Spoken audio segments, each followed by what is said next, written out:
Sejam todos muito bem-vindos a mais um episódio do Newcast, o videocast do Grupo New. Nessa primeira temporada, como vocês já sabem, nós estamos conversando com mulheres que inspiram, mulheres que têm aí sua carreira, sua trajetória construída no segmento automotivo. E nesse nosso quinto episódio, nós recebemos Narjara Vilar, gerente de pós-vendas da Newland João Pessoa. Seja bem-vinda, Narjara, é um prazer conversar com você. Muito obrigada pela oportunidade, muito feliz em estar aqui, para mais uma entrevista, para falar um pouco mais da minha trajetória. Então, agradeço pelo convite e vamos para as perguntas. Perfeito, vamos lá. Antes da gente falar sobre carreira propriamente dita, conta pra gente quem é a Narjara fora do universo da concessionária. Assim, é muito parecida as duas. É muito família, sou mãe, avó. Então, o tempo que eu tenho livre é dedicado a eles. Mãe, a minha mãe também, sou filha. E o tempo que eu tenho livre é para ficar com eles, é para acompanhar, é para também ter uma filha de 14 anos, então ela está numa fase que é adolescência, então eu estudo muito com ela, a gente lê, a gente assiste série. Não sou muito de festa, hoje a gente está mais assim tranquilo de estar em casa, gosto muito de esporte. Então, nós quatro, eu, meu marido, meus 2 filhos, a gente frequenta a mesma academia. Então, é o que a gente faz. Sempre muito família, então nosso divertimento é assistir séries, sempre tá todo mundo junto, estudando, acompanhando o desenvolvimento. E agora, no final de semana, tem um netinho também e tá para chegar mais uma netinha.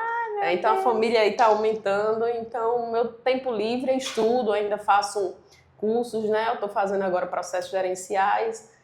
Aprendendo sempre, porque tudo vai mudando, então isso é a Narjara fora. Então, muito família, tenho minha mãe, que todos os domingos eu estou com ela também. Então, a Narjara fora é muito parecida com a de dentro. Perfeito, que bom! E conta pra gente um pouquinho sobre os teus primeiros passos na área, na oficina, na área automotiva e os principais marcos da tua carreira até chegar à liderança de pós-vendas. Então, vou tentar resumir, porque é bem extensa a história. Eu fiz um curso pró-técnico, que antigamente tinha escola técnica. Então, eu fiz esse curso e mecânica não foi a minha primeira opção. Então, eu passei para mecânica e vou fazer o primeiro ano e depois eu vou mudar. Porque eu tinha a ideia de fazer outro curso, que era muito o que todas as meninas queriam. Então, todo mundo queria ir para a parte de edificações. E eu fui na mecânica e nesse primeiro ano eu me encantei. Fui ver no laboratório, fui ver naquelas máquinas funcionando, eu disse, eu vou ficar por aqui. Então era um universo totalmente masculino, acho que na minha turma tinha umas 4 mulheres, nem todas, acho que 3 concluíram. E continuei, e foram 5 anos dentro da escola técnica, então eu morava praticamente lá dentro, eu saía de manhã com minha mochilinha, à tarde eu tinha laboratório, eu tinha que fazer peça, tinha que fazer ferramenta, desenho. Então eu me encantei muito e fui estagiar nessa minha área, já dentro da Toyota. Tinha concessionária, então eu entrei na Toyota na oficina, com os técnicos, aprendi muita coisa lá. E daí foi evoluindo, fui fazendo treinamento na fábrica, passei 6 anos como consultora de serviço, e aí surgiu essa oportunidade para gerenciar. Na hora eu fiquei assim, eu digo, bora. Não tinha alternativa, vai ser você, eu fui, encarei e isso aí foi em 2010. Então, estou até agora aqui como gerente, sempre aprendendo. A tecnologia vai avançando e tudo vai mudando, mas aí é um resumozinho da minha trajetória. Que bacana! E tem algum momento que você considera que foi um divisor de águas na tua carreira? Eu acho que foi exatamente esse. Eu estava muito, assim, confortável naquela minha função de consultora de serviço. Eu gostava demais, eu amava assim, o que eu fazia e não almejava ainda essa vaga de gerente, porque eu não achava que eu estava pronta para isso. Mas eu tive que decidir, porque a pessoa que eu substituí teve que sair, teve um problema pessoal e teve que sair. Na hora eles disseram, quem está preparado é você. Vai você, eu digo, tem certeza que sou eu que vou mesmo. E assim, eu gostava demais do que eu fazia, mas eu entendia um pouco porque eu procurava participar de todas as formas, ali ajudava o gerente, e eu disse, então vamos. Então, para mim, foi uma decisão que eu tive que tomar ali, que foi um divisor de águas mesmo. Eu saí da parte ali que eu era liderada por alguém e tinha que liderar aquela equipe que eu fazia parte. Então, foi um divisor, porque a gente tem que se impor, tem que aprender a liderar pessoas, né? Então, para mim foi um divisor, mas que foi muito bom. Eu encarei ali e deu certo. Que bom! E teve algum desafio que tu considera que você enfrentou, especificamente por ser mulher nesse segmento automotivo? Vários, mas tem um assim que eu acho que me ajudou bastante, eu agradeço muito. Quando eu substituí esse gestor, então tinha um engenheiro que nos atendia. E nesse meio tempo, quando eu entrei, ele enviou um e-mail, e nesse e-mail tinha dizendo, muito preocupado com a qualidade técnica com essa substituição.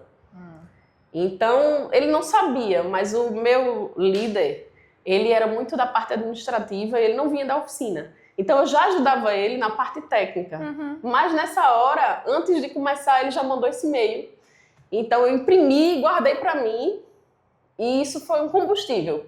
Porque eu fiz questão de participar de todos. A gente tinha um relatório técnico de campo que a gente tinha que enviar. Tipo, você tem que mandar 3 no mês. Então, eu que fazia. Então, a gente começou a se relacionar bastante. E eu disse, eu vou mudar a visão dele. Ele vai entender que eu entendo o que é que eu tô fazendo, o que é que eu tô falando. Então, depois de muitos anos, a gente se fala. Ele virou meu amigo. Então, para mim, isso foi um combustível. E eu guardei esse e-mail para mim. E eu olhava e dizia, vou mudar essa história. E deu tudo certo. Que bom! Ai... Né? Mas realmente quando eu li, eu disse, muito preocupado, ele mandou para toda a diretoria isso aí, que estava preocupado muito com a queda na qualidade técnica. Aí eu disse, eu vou mostrar para ele que ele não vai precisar se preocupar. Sim. E justamente, né, a gente está falando dessa área que é muito técnica, que historicamente é a mais fechada para mulheres, que é de longe a área que tem a maior resistência à presença feminina.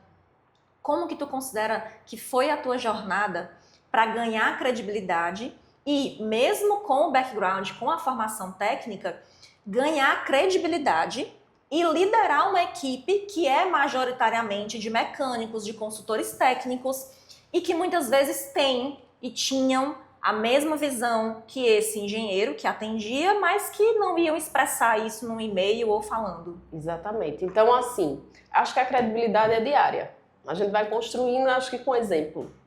Então, com muita empatia, respeitando muito a história de todos, né? Então, eu já fazia parte de tudo, então eu procurava ir junto com eles, estar junto em qualquer problema para resolver. E isso é uma construção diária. Sim. Ainda hoje a gente precisa sempre estar reforçando isso aí.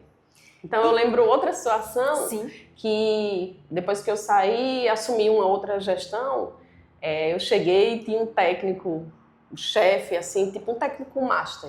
E ele estava fazendo o serviço usando uma ferramenta inadequada para aquela situação. Aí eu fui muito educadamente, sempre com muita educação, mas sempre firme, né? Sim. Porque a gente precisa se impor até na função, a gente vai aprendendo com isso. Aí eu fui e disse, tu tá precisando de ajuda? A ferramenta que você está usando não está adequada para esse motor. Está faltando, eu preciso comprar. Aí ele olhou bem assim para mim e disse, como é que você sabe? Como é que você sabe disso? Então ele ficou assim... Chocado. E aí eu disse, não, eu vou aprender muito com você, mas eu também tenho algum conhecimento. Então também foi uma pessoa que eu consegui conquistar, né? E foi muito bom também. Para mim, eu tenho isso, de tornar qualquer desconfiança em desafio. Então, eu vou estudar, se eu não souber, vou atrás. E hoje a gente tem a ferramenta na mão, tudo a gente acha. Mas antigamente, a gente tinha que esperar vir um CD, vinha pelos correios, tinha que colocar lá, ver o padrão de reparo. E hoje em dia a gente tem isso na mão, então tá melhor, cada vez mais avançando. Que bom, a gente vai aos pouquinhos, né, vai... quebrando essas questões, né? Verdade. E você já sentiu que você precisava saber mais de mecânica do que qualquer homem ali só para ser respeitada? Nessa situação eu senti, mas nem sempre. Eu tive pessoas maravilhosas assim na minha trajetória, líderes que hoje eu levo para mim na minha vida assim, pessoas que realmente acreditaram em mim. Às vezes eu digo, tá acreditando em mim mais do que eu, minha gente. Então, não muitas vezes. Eu acho que não. Porque assim, eu sempre respeitei muito o que eles sabem. Eu aprendi com eles, né? Então, eu fui uma aluna dos técnicos ali. Então, sempre com muita humildade. Eu sempre dizia que não sabia, procurava. Então, acho que não. Que bom. E como é que a gente pode atrair mais mulheres para as carreiras técnicas na oficina? Seja mecânica realmente na oficina, consultoras. O que está faltando para que a gente consiga atrair mais mulheres? Eu acho que a gente precisa divulgar mais, treinar, porque não atrai realmente. Você abre uma seleção, você vê poucas mulheres se interessarem nesse caminho. Mas aí a gente tem que mostrar mais, treinar mais, criar mais cursos, para saber que a gente também consegue fazer. Sim. Que o lugar que a gente quiser estar, a gente vai estar. Só vai depender da gente. Perfeito. E quando a gente fala das mulheres clientes, né? A maior reclamação de clientes mulheres, historicamente, é ser enganada na oficina, justamente pela falta de conhecimento técnico, por esse preconceito que os homens nas oficinas possuem em relação ao conhecimento que as mulheres têm ou deixam de ter. Como que a sua liderança no pós-vendas combate esse estereótipo e busca criar um ambiente de confiança para esses clientes? Eu acho que a transparência. E o Grupo NIL aqui, ele trabalha assim, acho que quando vem da alta gestão, a transparência, a justiça, você fazer tudo certo. Então, acho que a transparência já ajuda bastante. Então, sentir confiante que o que a gente está falando é verdade. E quando, como eu repito, né, quando vem da alta gestão, a gente vê o seu Luiz, né, que é uma pessoa que é tudo certo, tudo transparente. Então, os funcionários replicam isso aí. Sim. Então, eu acho que com a transparência... Iniciar esse relacionamento com essas clientes. Com essas clientes. Com essa base, né? Com essa base. Perfeito. Com tudo claro. Perfeito. E como é que você considera que é o teu estilo de liderança?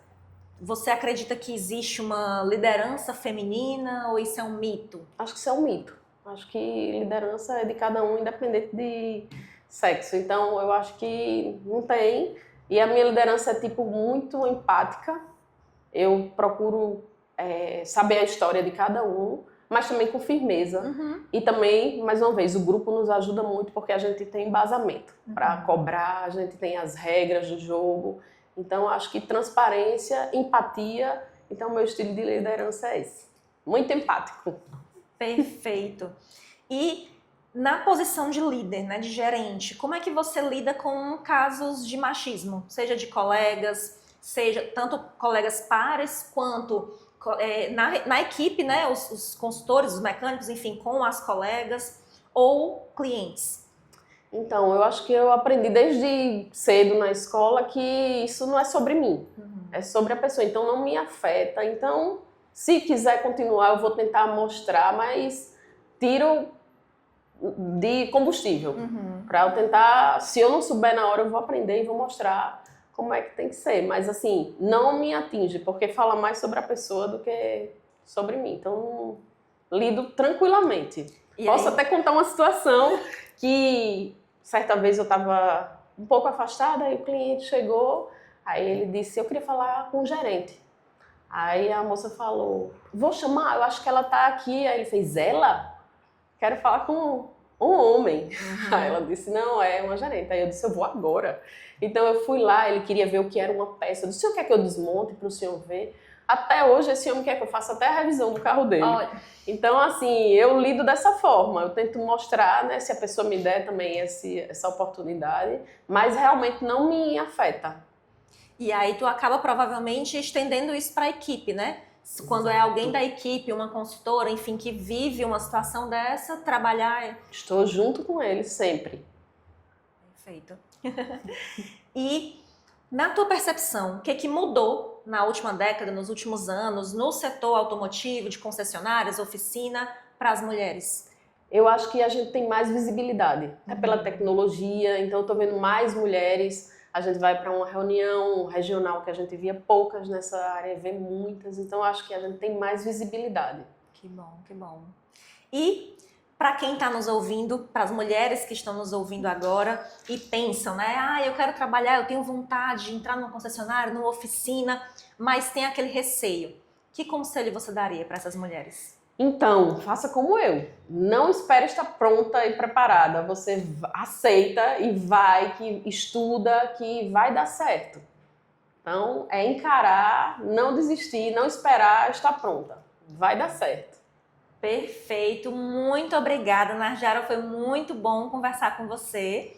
E para quem está nos assistindo, continuem aguardando os próximos episódios, a gente se encontra no próximo episódio. Até lá!